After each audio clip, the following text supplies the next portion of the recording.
laki ng munti ako na masabing kinita.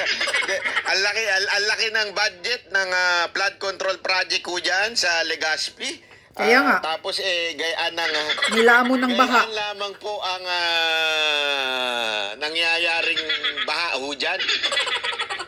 Bira ho kayo. Hindi, di ba? Sandali lang ho. Balik ko tayo dun sa ayuda. Kasi nga ho mga kababayan, dahil sa nauubos na po ang ayuda natin, tila ang ating gobyerno ay may instruction sa bawat departamento na mag-isip sila ng paraan paano kikita. Yeah, paano papahirapan ang mga Pilipino? Yup yan. Hindi, totoo naman di ba? At kikita sila. Feeling ko tuloy, talagang alam mo yun, pinag-utusan o inutusan ng mga sekretary natin na, uy, mag-isip kayo mag-isip kayo ng paraan para kumita. Naku. Ayun nga. Grabe Kasi bankrupt na ang nako, Pilipinas. Totally. May papakita lang akong picture sa inyo. Nakita ko lang itong picture Nakita ko lang Kayo na lang kung bahala kung ano masasabi nyo sa picture na ito. Kasi nagulat ako sa picture na ito. Sabi ko, pambira naman. Parang may hawig. Parang may hawig. Ayan. Ano na. Lumalangoy sa pira. Lumalangoy sa pera si Diba? Saldi Ayan. Kurakot. Sino ba yan? Saldi Kurakot, Yan daw ang Bicol, may Party List. pasimuno ng matinding salot dyan sa di umano sa Bicol. Hindi natin alam kung sino ho yan kasi baby. Pero may kamukha daw yan At saka nga ito pa, may papakita pa tayong isa dyan meron ba kasabihin ninyo kayo Banat Boy, ano ka naman hindi kasi alam nyo, ngayong tagbaha, kaya ngayon, tagbaha sa Bicol, ay grabe ho, ang dami ho talagang lumubog sa baha. Kaya nga sabi nga nila, mag-iingat po tayo dahil ito yung panahon na kung saan matindi rin ang ang sakit. Anong sakit ho? Sakit ho sa sa high blood. Bakit high blood? Siyempre, ma-high blood ka pagka binahang iyong bahay, di ba? Parang ganyan. Ang birang buhay. Yan, si Tambi. Oy, kung sino man ang gumawa nito pambihira kayo Hindi nakakatawa yan Parang may hawig ito. Sino ba to? Hindi ko kilala to Artista ba to? Hindi ko kilala kung Mukha sino ni to Buaya Parang may Tambaluslos. hawig anyway, sabi nga, hindi, bakit ko ba sinasabi ito? Kasi nga ngayon pong matinding pagbaha, tila nagpapahiwatig na naman po na naubos ang perang ibinigay sa flood control project. Mantakin mo 1 billion a day. Wag natin kakalimutan 1.4 billion a 1 day. billion a day ang flood control project, di ba? 1.4 sa buong Pilipinas. Banat Bay. Okay? Ang tanong, ito, ito, may papakita lang tayo. Para baka sabihin ninyo, tayo ay masyado naman, wala namang basihan ng iyong mga sinasabi na ito, papakita natin kasi pinagyabang pa ho nila Pinagyabang pa ho nila.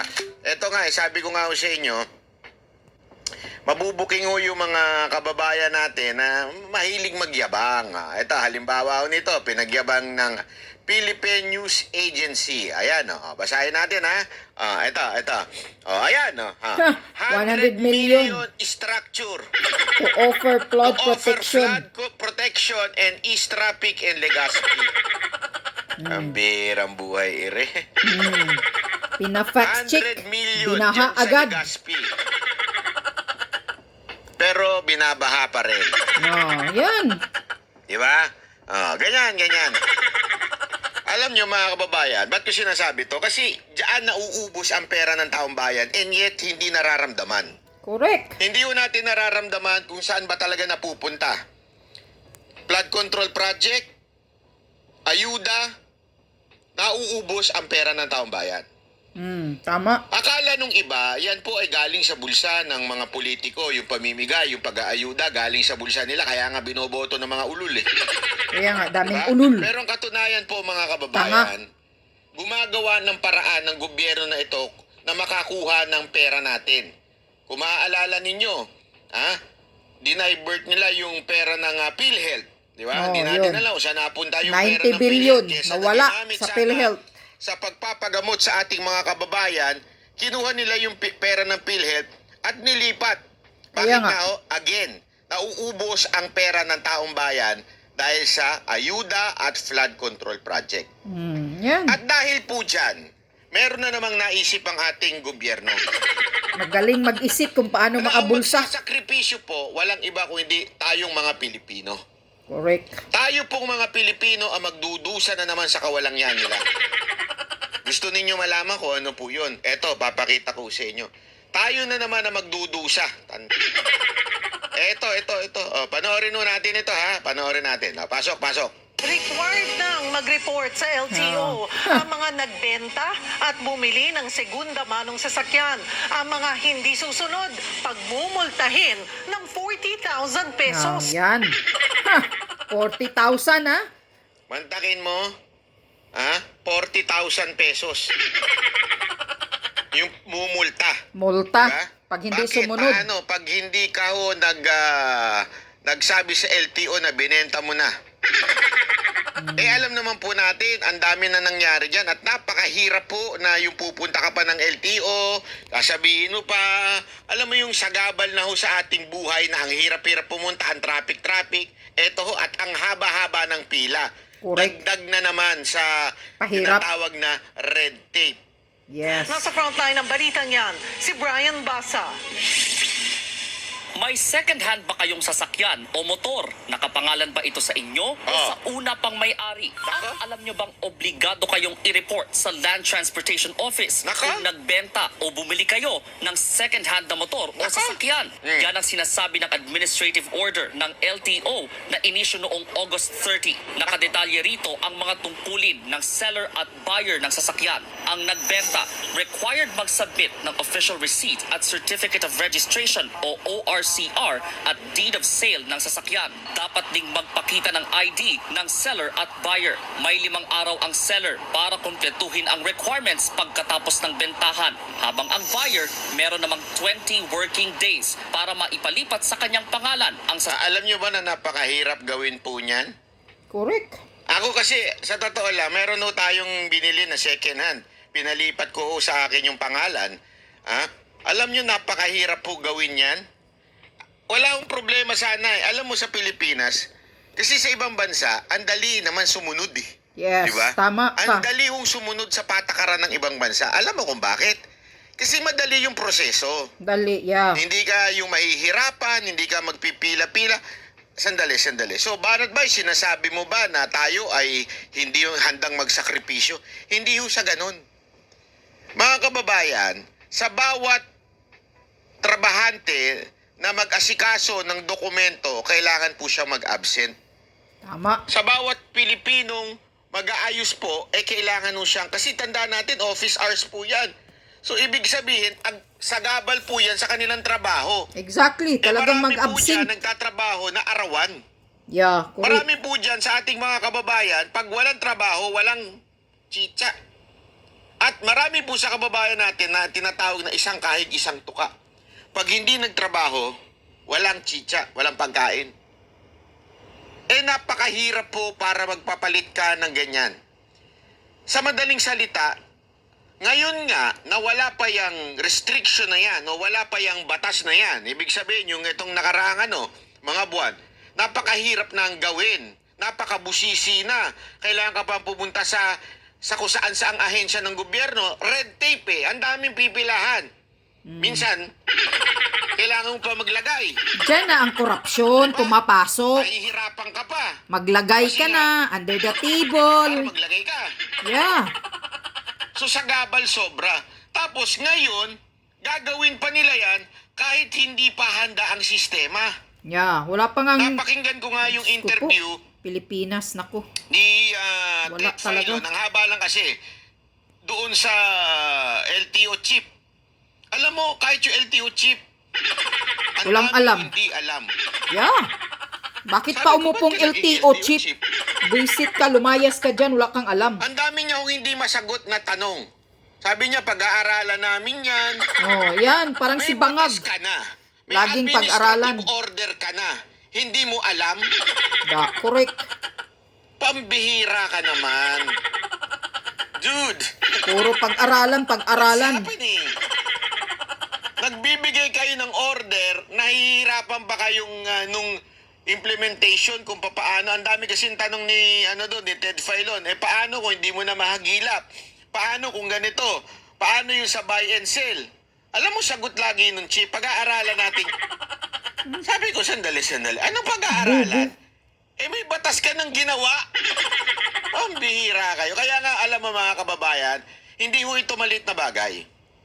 Hindi ho ito simpleng bagay. Dapat po Correct. tayo mag-ingay dito. Yes, Bakit? mag-rally kayo. Dapat. Mantakin mo, pag ikaw nahuli, di ba? Na ang gamit mo lang open deed of sale na pinagbabawal na ngayon ng mga expede. Oh. Yung open deed of sale. Mm. Kailangan pirmado na, kailangan kumpleto na. Di ba? Tanungin ko kayo, sige. Tanungin ko kayo mga kababayan, sino ba ang bumibili ng second hand? Yung mga katulad ko. Yung middle class to lowest class. Of course, karamihan sikanhan ang binibili ng mga tao sa Pilipinas. Ninyo, mga congressman, kayong mga politiko, kaya niyong bumili ng Mercedes-Benz. Yeah, dahil galing sa mga pagyayabang yung galing sa pera ng mga Pilipino. Ang torque. Pero maganda pa rin. Diba? Kaya niyong bumili kasi ng brand new. Diba? Paano na yung kami mga tulad namin na hindi makabili ng brand new? Paano na yung mga networker? Bakit ba mainit ang ulo mo sa mga networker? Ano? Hindi kasi yung mga networker, bumibili lang mga second hand na sports car eh. Tapos ipagyayabang nila eh. Kasabihin nila, yumaman kami. Nagpapasa-pasa lang ka ng sports car eh. Ibang topic yan, Dalay. Takyan, tig 20,000 pesos ang multa kung hindi yan magawa ng seller at ng buyer. Noong September grabe, 16 pa ito sinimulang ipatupad ng LTO. Retroactive din yan. Ibig sabihin, sakop nito ang mga nagbenta at bumili ng second-hand na sasakyan Ayan bago na. pa man inilabas ang utos. Sabi ng LTO, alinsunod ito sa Motorcycle Crime Prevention Act. Under our law, in case Target na naman nila ang motorcycle nito. Wala talagang alam tong gobyerno natin. Ang hirap talaga pagka nagkaroon ka ng gobyernong laki sa layaw, ano? Gobyernong bangag. Gobyernong mga nakaupo, Yan yun. spoiled. Yung mga nakaupo, yayamanin. Yung walang alam sa ground. Yeah. Hindi nila alam. Karamihan ng mga bumibili diyan sa mga ginagamit sa riding in tandem. Riding hailing, 'di ba? Taxi o di kaya yung mga food delivery. Marami ho diyan bumibili mga second Mga hand. sikanhan naman talaga karamihan ang bumibili. Kaya nga ho sila nagtatrabaho ng hirap na hirap eh. Alam mo, hangang-hanga, walang biro ah. Hangang-hanga ako sa mga delivery tsaka mga taxi Dahil napakahirap po. Ang panahon ngayon, init, lamig, ulan, baha, init. Di ba? Ganyan noong talagang maaraw, matindi. Di ba? Tapos, mangungutang pa yan. Mga kababae, uutang pa yan sa mga, sa mga lending company dyan para makabili. Yeah, para makabili lang ng sikanhan. Mga second-hand na motor. Correct. Tapos pahirapan ito, pa. bibigyan nyo na naman ng pahirap. Tama. Pahihirapan yung, alam mo yun, mag-asikaso. Diyos ko. Okay lang sana kung digital na lahat eh. Di ba? Digital na lahat. Tinanong nga ni Ted Filon yan eh. Ano ba, gagawin na ba digital yan o Walang alam. ano pa rin? Hindi pa tayo kasi sure sa digital eh. Oh, yan. Medyo aanuhin pa din daw. Kasi paano Halata mabe-verify talaga yung na ang mga Pilipinas. documents. Fourth world Sa country. madaling salita, Ang mga tawag ko. kababayan, bagong pahirap na naman ito. Yeah. Wala Sobra. ka magagawa kasi ang laki ng fine. Oh. Sobrang pahirap. accident po, ang liable po dyan is the registered owner. Malaking abala na po yan para po sa mga nagbenta ng sasakyan. Pero marami ang ngayon lang ito nalaman. Grabe naman yan. Magmumulta ka ng wala sa ayos. Oo. Lalo na yung pinagbilan mo ng motor galing pa ng probinsya. Nakakagulat para sa amin na ganon, yung kalaki yung Wala naman silang pakialam sa atin eh. Correct. Ito ang gobyernong walang pakialam sa atin. Basta lang magkapira sila. Alam mo, ang layo talaga eh. Anong panahon ni Duterte? Alam nyo ba, talagang tema ng pamahalaan ni Pangulong Duterte, comfortable life. Yeah. Yun Walang ang tema pahirap. ng pamahalaan ni Duterte. Ha? Ngayon, hindi. Pahirap. Ano sa tingin ninyo ang ang tema ng gobyerno? Pahirap sa Ayuda mga is Pilipino. Kung sa atin noon, comfortable life kay Pangulong Duterte, ngayon, ayuda is life. Ang Ayudang nakakainis pamulitiko. nito, yung bawat bigay nila, sila bida. Pero saan nila kinukuha yung pera? Sa atin. Pira ng mga Sa ating taxpayer. mga taxpayer. Sa atin, tayo rin na magbabayad nung mga ibinibigay nila, pero sila bida. Kaya nga. O, di ba? Ang mga gago rin, ano? multa. Kailangan siguro mapag-aralan po mismo ng LTO kung Kaya nga ho, kapatid, mga kababayan, mag-ingay po tayo. Yes. Hindi ho ito simpleng bagay. Hindi Yes. po ito nakakaligtaan to dahil sa mga malalaking isyung pinalalaki nila eh. Actually, hindi pala malalaki. Walang kwentang issue na pinalalaki nila. Yan sa Quadcom, di ba, paulit-ulit na lang sa Senado. Yung kaso nasa... Hindi, isipin nyo to yung kaso nasa husgado na. Pero Nasa papatawag korte pa na. rin sa, Tapos gusto pa rin sa nila Senado. mag-imbestiga. Ano kayo? Kapal Sino ng kayo? mukha. Kaya nga. May kaso na eh. Oh, may batas ka ba diyang ginagawa? Wala. Katulad kay Kibuloy. Oh. Nasa korte So, na ang kaso. naman katarantaduhan niya? Pinatawag Kasi pa nga, ni para ho, mawala Hontiveros. ang focus sa mga katulad nito. Nakakalusot yung mga ganito eh. Oh. Na dapat yan ang pinupuna natin ngayon. Ay mga kababayan, if I were you, i-share ho natin itong video na ito sa mga pasakit ito. Yari ho tayo. Marami yung mga Pilipino ang tatamaan dito. Correct. paano po yung dapat maging proseso nung kanilang pinapatupad na batas na yan. Para sa isang urban transport expert, pampatagal lang ito ng proseso. I think they're really excuse. They want to terrorize motorists para they come across at manikluhod sa kanila. Pag-aaralan naman ng LTO ang Correct. pagpapalawig ng deadline sa requirements. Hindi rin daw agad babawiin ang lisensya ng mga lalabag, pero magkaka-record sila sa LTO. Nagbabalita mula sa Frontline, Brian Basa, At saka sinabi dito, retroactive nagbenta, required mag-submit Dali kung nagbenta o bumili kayo ng second-hand na motor o sasakyan. Yan ang sinasabi ng administrative order ng LTO na inisyu noong August 30. Nakadetalye rito ang mga tungkulin ng seller at buyer ng sasakyan. Ang nagbenta, required mag-submit ng official receipt at certificate of registration o ORCR at deed of sale ng sasakyan. Dapat ding magpakita ng ID ng seller at buyer. May 5 araw ang Grabe, no? seller para kumpletuhin Ano kung wala na? Hindi mo nakilala kung sino yun. Wala na. Yari ka talaga. ang requirements pagkatapos ng bentahan, habang ang buyer meron namang 20 working days para 20 maipalipat days sa kanyang lang, ha? pangalan ang sasakyan. Tig 20,000 pesos ang multa kung hindi yan magawa ng seller at ng buyer. Noong September 16 pa ito sinimulang ipatupad ng LTO. Retroactive din yan. Retroactive din yan. Meaning, kahit yung mga binenta nyo noon, kahit yung mga binili mo noon, damay ho tayong lahat. Gets nyo? Kaya ang nga. dami ho sa atin ng sigurado kung second hand, binili noon pa. So lahat yan yan, na. damay tayo. Baka akala ninyo, bagong batas lang yan. So, sa bawat magbebenta ngayon, ngayon lang sila mag-aayos. Hindi. Kahit Kahit yung dati kayo pa, noon pa. nakaraan pa kayo, basta Kailangan nyo sikanhan. nang ayusin. Isipin mo yung date na ilalagay mo dun, 5 days. So, paano na? Kailan mo na benta yan?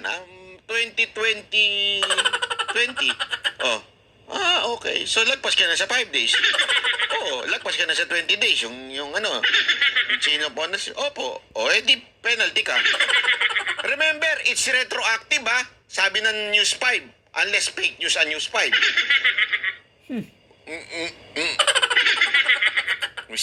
Munti ako na masabing minsan. Hindi, totoo, di ba?